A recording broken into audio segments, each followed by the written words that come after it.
night. We see the 7 stars below the keystone. That's the 7 rays on the crown of the Statue of Liberty. We have the 2 pillars, Jachin and Boaz. They represent the 23 chromosome pairs that are inside the human cell where the DNA is stored. And they are polar opposites. They represent the sons of God and the daughters of men. And these two are joined together by what's called the keystone. Notice even the Piscean symbol on the keystone. That is a symbol that shows opposites. They're joined together by the keystone of the Royal Arch of Freemasonry. This keystone is an emblem for the Antichrist. I want you to notice down at the bottom of this emblem, we have a coffin with a cross on it. That represents Osiris, Orpheus, Dionysus, Bacchus. That represents all of these gods that have been killed, and they're buried right now in a pit, and they're awaiting resurrection. So let's go back to this image of the Statue of Liberty holding the keystone in her hand, and I want you to notice the date on here. The date is July 4th, 1776. If we were to break this down, 741776. We add these numbers together, we end up with the number 32. So I want you to get this imagery here, because this number 32 is related to the Sephiroth, or the tree of life in the Kabbalah. We have 10 circles. They represent the 10 kings of Daniel chapter 2, Revelation chapter 13, the 10 horns of the beast. These 10 divine kings that Manly Hall calls them.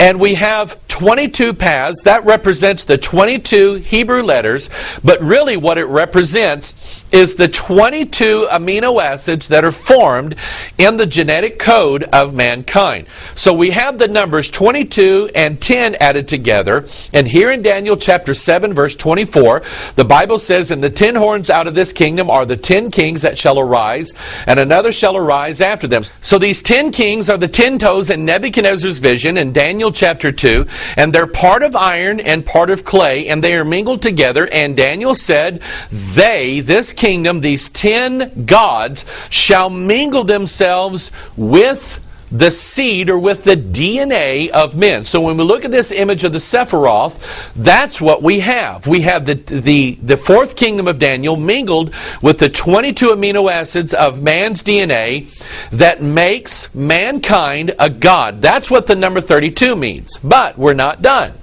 When we look at Daniel chapter 7 again, the 10 horns out of this kingdom are 10 kings that shall arise, and another shall rise after them, and he shall be diverse from the first, and he shall subdue 3 kings. So we have 10 kings, but we have one that rises up out of them. So here we have the 32 of the 10 kings plus mankind together, and that brings up one who's rising up out of them.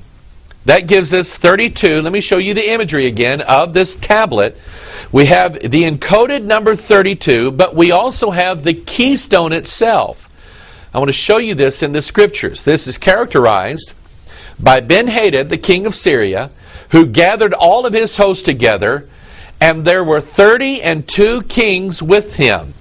That makes 33. This is why you see the number 33 emblazoned across the symbolism of Freemasonry. This is why the serpent must rise up the 33 bones of the spinal column to bring mankind to illumination and to make him a god. I also want you to notice the way in which she is holding this tablet. She is holding it by her side as if it were a child. You see these images all throughout Catholicism. Remember the solar crown, the god Osiris, the sun god? Here's the goddess holding her newborn baby, the sun rays emblazoned over both of their heads. Everybody says, this is the Virgin Mary and Jesus. No, it's not. This same imagery goes all the way back to ancient Babylon. You have the woman holding the child at her breast. So the symbolism that we see so far is she's holding the torch of illumination. She's about to bring illumination to mankind. And she is holding the keystone as if she were holding her newborn child. She is making an offering to the world of her child, the beast, the Antichrist. Now, let's get an aerial view of the Statue of Liberty. I want you to notice. She stands upon a pedestal, and there are 1, 2, 3, 4, 5, 6, 7, 8, 9, 10, 11. There are 10 smaller points and one big one. We saw that verse a while ago in Daniel chapter 7. And the 10 horns out of this kingdom are 10 kings that shall arise, and another shall rise after them, and he shall be diverse from the first, and he shall subdue 3 kings. So this imagery of the number 11 points to the 10 kings, but the notable horn that Daniel referred to, or another king shall arise in their midst. And so this number 11 references the beast of the last days. Remember, we started out earlier in Revelation chapter 9, and I'm going to show you this. I'm going to read this to you, Revelation chapter 9, verses 7. Here we have a description of the armies of locusts that come up out of the bottomless pit, and the king that follows with them. And the shapes of the locusts were like unto horses prepared unto battle, and on their heads were as it were crowns like gold, and their faces were as the faces of men, and they had hair as the hair of women. Notice the androgynous here. They are like men and women together. And their teeth were as the teeth of lions, and they had the breastplates as it were breastplates of iron, that iron kingdom. And the sound of their wings was as the sound of chariots, of many horses running to battle. And they had tails like unto scorpions, and there were stings in their tails, and their power was to hurt men 5 months. That's what that hand represents.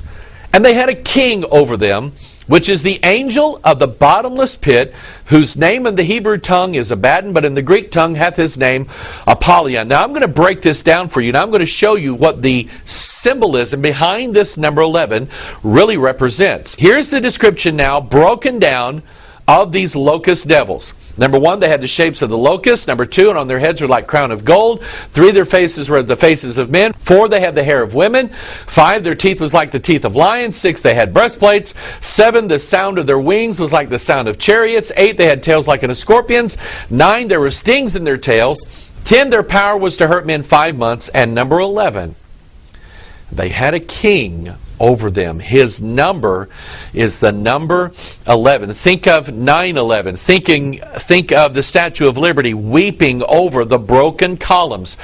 That's what that imagery was all about, September 11th, 2001. This is why we see her standing upon that pedestal of 11 points, or like 11 stars. But we also get this imagery. Notice that she is on top of this 11-pointed pedestal. We have this imagery found in Revelation chapter 17, verse 3. So he carried me away in the spirit into the wilderness, and I saw a woman sit upon a scarlet-colored beast, full of the names of blasphemy, having 7 heads and 10 horns. Just like we see in the images of the goddess riding the beast. Remember Europa? She's always seen sitting upon a beast. This is the image of Mystery Babylon the Great and the beast that is going to take over and rule and reign over planet Earth. Now, I'm going to get to the picture that was sent to me by one of our watchers. And you who sent this in, I appreciate it, because you spawned